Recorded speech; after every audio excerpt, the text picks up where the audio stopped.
My name is Daniel Brown. Let me tell you the story of my life in a settlement known as Brown's Grove or Brown's Camp.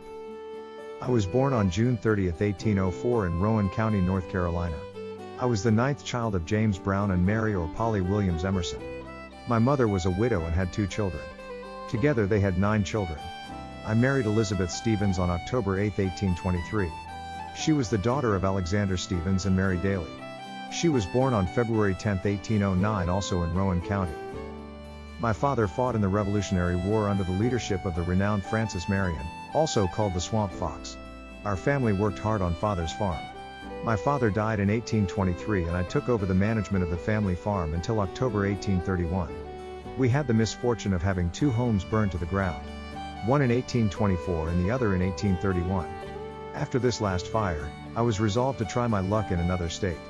In October 1831, we left and traveled to Illinois.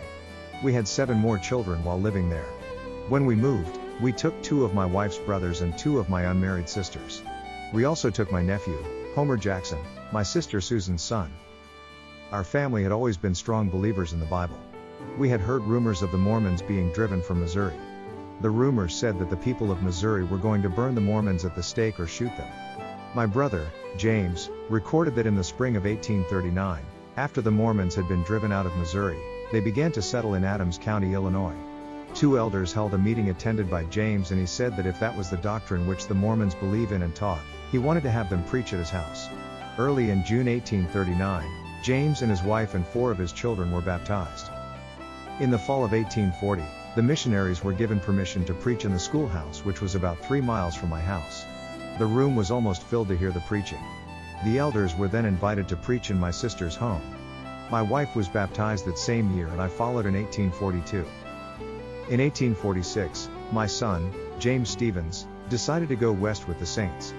He and my brother, James, joined the Mormon battalion. I was greatly disturbed and blamed the church. I took my family and settled north of Canesville, which became a small village and known as Brown's Grove or Brown's Camp. I built a 2-room house and obtained 160 acres of land and 80 acres of timber. The settlement was located in a grove of trees near the west bank of the Willow River. It was the first village in Harrison County. Over the years, travel through the area increased and I built a hotel and kept the stagecoach horses as they came by.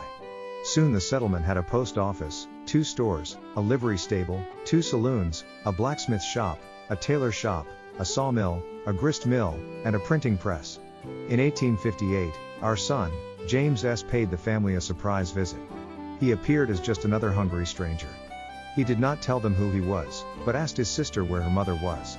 Lucy brought her mother out from the kitchen, and when James S. took off his hat revealing his beautiful head of hair, she recognized him. They had not seen their son for 11 years and had not known whether he was alive or dead. I told my son to be faithful in the gospel, but as for me or my family going to Utah, I don't think we will ever go. My son Willis decided to return with James to Utah. My wife, Elizabeth, made a trip to Utah and stayed for 3 months. She received her endowments while in Salt Lake City. My youngest son, Jerome, went to Utah in 1870 and stayed with James S. He related this story to Jerome. In 1854, James received a letter from home saying I was very ill and not expected to live. As the letter took 3 to 4 weeks to arrive in Salt Lake, he supposed I was already dead. He went to President Young and showed him the letter. He dropped his head a minute and then sat up and dropped his hand on my knee and said, "Brother James, your father isn't dead. I know he lives. I know your father and his house has always been open to the elders. He has fed and clothed them, and for as the Lord has spared his life, he will yet live to come to Utah and do his own temple work." Jerome stayed in Utah for 3 years. When he returned home, my health began to fail. I went to 2 to 3 doctors but received no benefit. Finally, a doctor in Missouri Valley told me to go to Denver and get mountain air. I decided to make the trip but would go to Utah. I stopped in Ogden to see my brother James. After a short visit, I went to Salt Lake City, to my son James S. When Sunday came, I went to a meeting in the tabernacle. After the meeting, I asked James S. what course to take to renew my faith. I was told to be rebaptized and then receive my endowments. I then returned to Iowa. Jerome met me at the station on November 8, 1874. The next day I asked Jerome to bring my 3 daughters and my wife to me. I told them I want to tell you something that I have almost been ashamed of. I have been to Utah and renewed my faith in the gospel and taken out my endowments. Soon after, my health failed again and I grew weaker until I died on February 2, 1875. I am buried in the Calhoun Cemetery. My wife sold all her personal property and she and my youngest daughter, Jane, moved to Ogden, Utah.